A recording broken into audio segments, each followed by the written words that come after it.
Last week marked the end of the regular season for the Boston Neighborhood Basketball League, with teams gearing up for the BNBL playoffs. One team who's sure to make a strong run through the BNBL postseason is two-time defending champion Redline, who faced a tough test on Wednesday when they took on the Spartans at the Tobin Community Center in Mission Hill.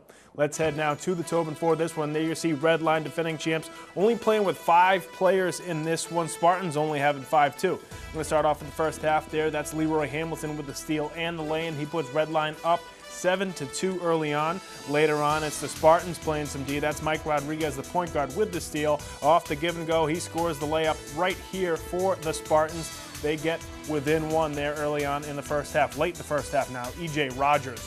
The tough drive there for Redline. He scores off the window, puts Redline up by 5. They would lead up the half, 25-19. Second half now, Spartans climbing right back. Marcus Neal from the corner.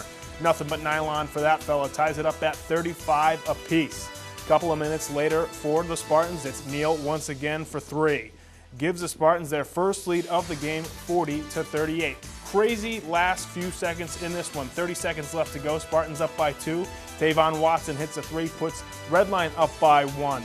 Now with under 10 seconds to go, Spartans down 2. Devon Riley buries a 3, puts the Spartans back up by 1 with 5 seconds left on the clock. Redline has to go the length of the floor for this one. E.J. Rogers right here goes coast to coast for the lay-in at the buzzer right there. No time left on the clock as Redline goes on to win this one in a barn burner, 54-53. Great way to end the regular season. We should see both of those teams make a deep BNBL playoff run this season.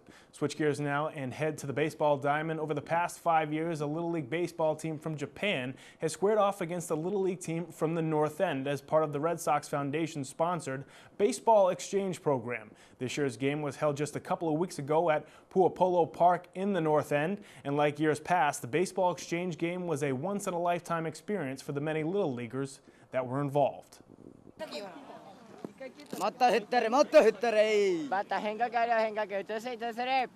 the 5th year in a row, the North End Athletic Association has participated in the annual U.S. versus Japan Baseball Exchange Program. Sponsored by the Red Sox Foundation, the Baseball Exchange gives both Japanese and American baseball players a chance to travel to a foreign country and compete against fellow Little Leaguers from the other side of the world.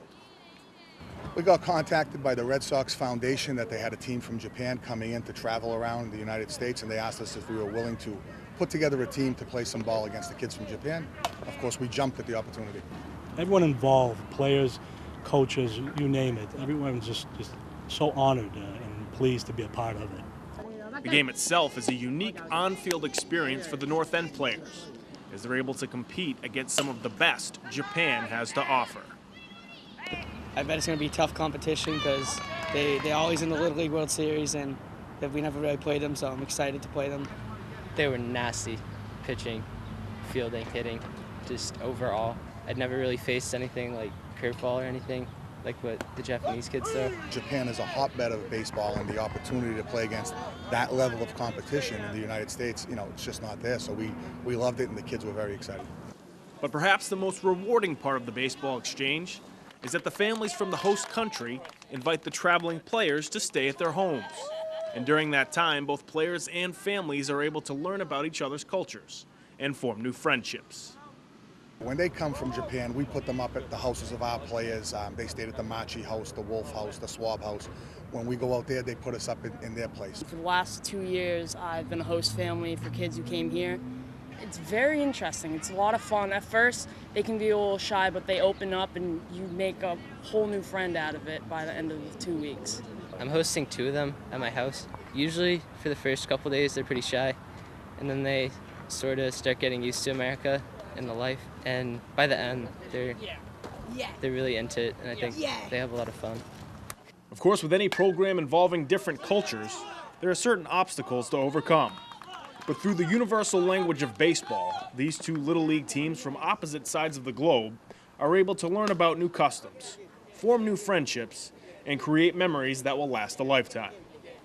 They're goodwill games. They're lots of fun, and everyone knows that It's in the spirit of good sportsmanship. This game really brings us together. It shows that even though they're on the other side of the world, we're really all the same. Everybody understands baseball, sportsmanship, good time, and it's really good for the kids. Boy, what a great program. Next year, the Little League team from the North End will be traveling to Japan for the 6th annual baseball exchange program. Should be a lot of fun for those guys. That's going to do it for sports this week. Make sure you come right back here next week for more on Boston neighborhood sports.